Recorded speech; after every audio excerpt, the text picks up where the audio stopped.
और हम उम्मीद करते हैं कि आपका न्यू ईयर अच्छा बीता होगा। और आपने जो 1 जनवरी को एक संकल्प लिया होगा 2023 के लिए कि आपको जो है सिलेक्शन लेना है, तो आप उस पर तटस्थ रहेंगे, ऐसा मैं आशा करता हूं। और इसी के साथ पढ़ाई लिखाई शुरुआत करते हैं। और आज के सेशन में नए क्वेश्चन के साथ, और आज से हम नए प्रैक्टिस सेट के साथ शुरुआत करते हैं। चलिए लेते हैं पहला क्वेश्चन आज का। निम्नलिखित में से किसने 1543 ईस्वी में पृथ्वी केंद्रस्थ ब्रह्मांड के स्थान पर सूर्य केंद्रस्थ ब्रह्मांड की संकल्पना प्रस्तुत की थी? एन कापरनिकस, आई न्यूटन, हेरोडोट्स या फिर अरस्तु ने? तो ऐसी संकल्पना किसने प्रस्तुत की थी? तो यह प्रस्तुत किया था किसने? एन कापरनिकस ने। ऑप्शन नंबर ए बिल्कुल करेक्ट हो जाएगा। और यह यहाँ से 2 क्वेश्चन बन रहे हैं। सबसे पहले कब की थी? 1543 में की थी, और एन कापरनिकस ने की थी, ये भी आपको ध्यान रखना है। अगले प्रश्न पे आते हैं। निम्नलिखित में से कौन सा पृथ्वी पर विद्यमान ऑक्सीजन का सबसे बड़ा भंडार है? स्थलमंडल, वायुमंडल, जलमंडल या फिर जीवमंडल?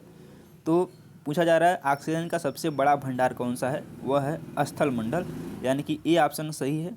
और कितना पाया जाता है? सबसे सर्वाधिक पाया जाता है स्थलमंडल में 46%। और उसके बाद आता है नंबर आता है उसके बाद जीवमंडल का, जो कि पाया जाता है कितना? 22%। और फिर है जलमंडल 33%।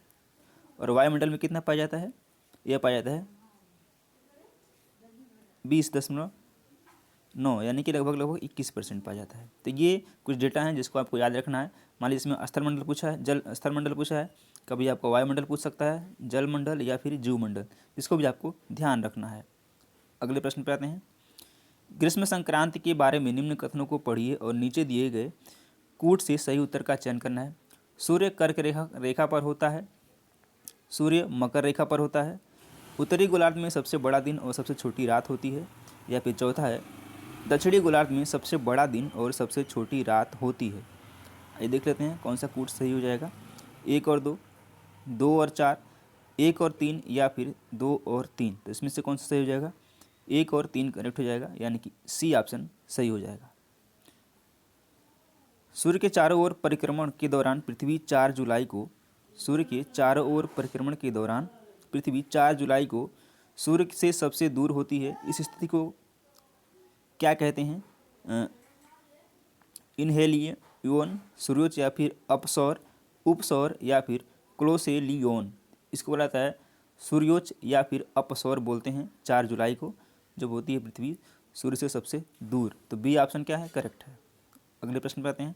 किसी भी विकसित अर्थव्यवस्था में सबसे अधिक रोजगार प्रदाता क्षेत्र है? तृतीयक, प्राथमिक, द्वितीयक या फिर निर्यात? इसमें क्या है? तृतीयक है। ऑप्शन नंबर ए करेक्ट हो जाएगा।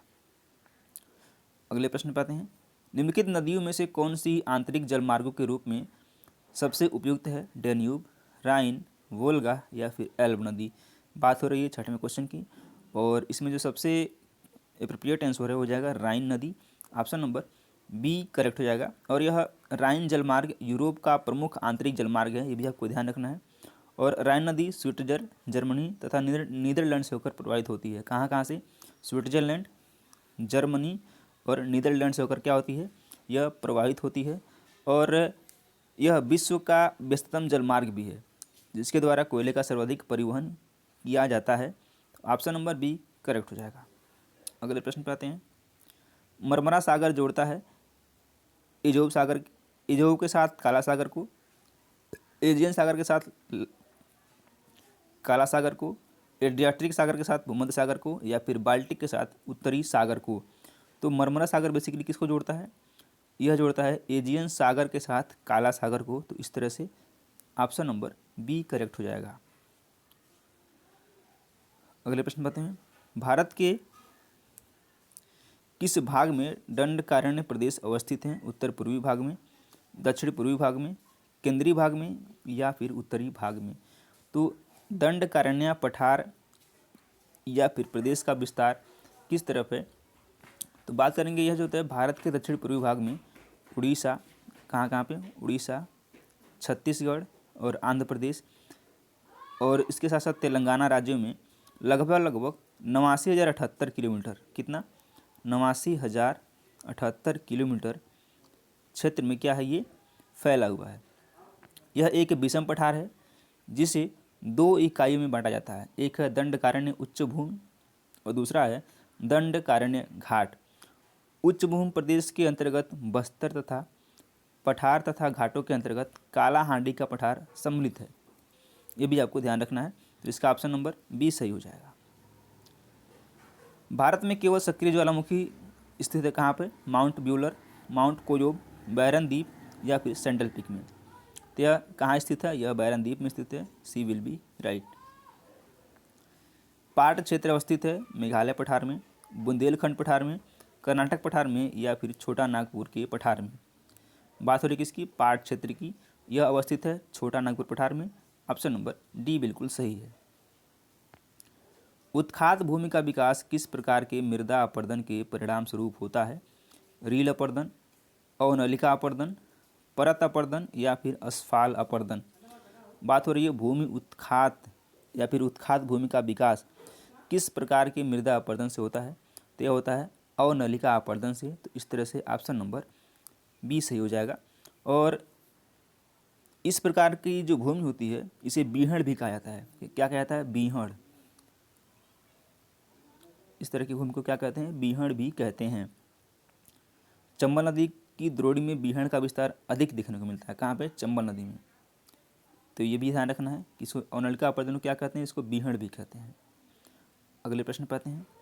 चित्रकूट जलप्रपात को भारत का नियाग्रा जलप्रपात की संज्ञा दी जाती है। चित्रकूट जलप्रपात किस नदी पर अवस्थित है, कृष्णा, बराकर, इंद्रावती या फिर दामोदर। तो यह अवस्थित है इंद्रावती नदी पर। सी ऑप्शन करेक्ट है।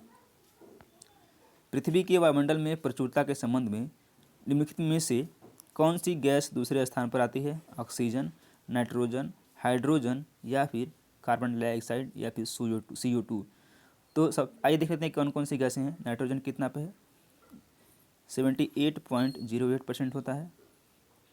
उसके बाद आती है ऑक्सीजन की बारी, O2 की, यह होता है 20.95 समथिंग 21%।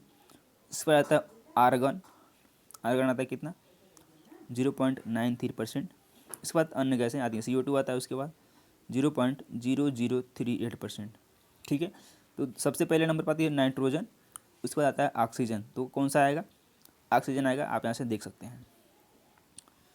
अगला क्वेश्चन, समुद्र तल का प्रसार की धारणा निम्नलिखित में से किसने प्रस्तावित किया, बुलार्ड, मैकेंजी, हैरी हेस या फिर मोर्गन ने। किसने प्रस्तावित किया है, ये किया है हैरी हेस ने। ऑप्शन नंबर सी सही हो जाएगा। और भू आकृति विज्ञान में सागर नितल का प्रसरण का विचार एक नवीन विकास है जो कि महाद्वीपीय प्रवाह के सिद्धांत को सही सिद्ध करता है।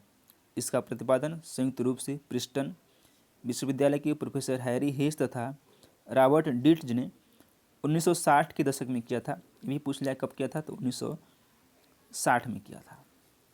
यहाँ से आपको याद रखना है हैरी हेस। अगले प्रश्न पर आते हैं।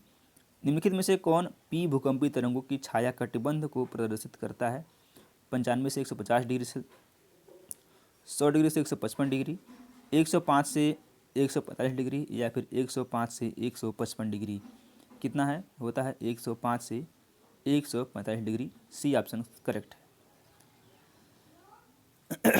राज्य का जैव सिद्धांत किस विद्वान द्वारा प्रतिपादित किया गया था, ब्रोमन, हासहोफर, मैकिंडर या फिर रेटजर के द्वारा। किसके द्वारा किया गया है, यह किया गया है रेटजर के द्वारा। ऑप्शन नंबर डी सही हो जाएगा।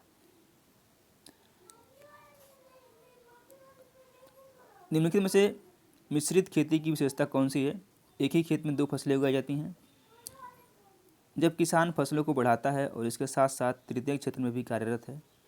तीसरा है फसल और पशुपालन का संयोजन, किसान खेती के पारंपरिक तकनीकों का उपयोग करता है। क्या हो जाएगा, फसल और पशुपालन का संयोजन। ऑप्शन नंबर सी करेक्ट हो जाएगा। 1989 में योजना आयोग अब नीति आयोग ने भारत को कितने कृषि जलवायु प्रदेशों में विभाजित किया था, 12, 13, 14 या फिर 15।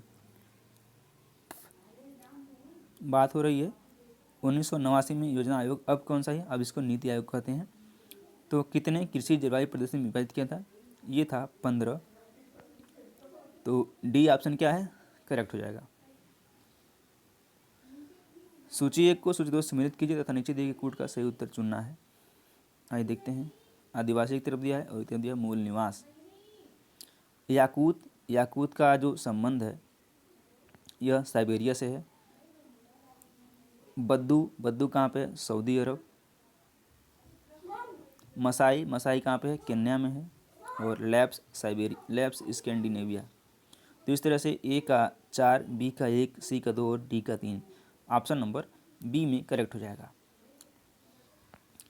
भारत के किस प्रदेश में विकीर्ण अधिवास पाए जाते हैं? गंगा यमुना दोआब, भरावर क्षेत्र, पहाड़ी प्रदेश या फिर मालाबार तट। तो गंगा नदवार कहाँ पाए जाते हैं? पाए जाते हैं ऑप्शन नंबर बी पहाड़ी प्रदेश में। तो सी ऑप्शन क्या है? करेक्ट हो जाएगा। अगला प्रश्न लेते हैं। निम्नलिखित में से क्या चतुर्थक क्रियाकलापों का उदाहरण है? निर्माण कार्य, रेशम कीट पालन, खुदरा और थोक व्यापार या फिर शोध अनुसंधान। तो यह क्या है? यह है शोध अनुसंधान। डी ऑप्शन क्या है? करेक्ट हो जाएगा। डी करेक्ट हो जाएगा। तो चलिए मिलते हैं अगले वीडियो में। तब तक नमस्कार, जय हिंद।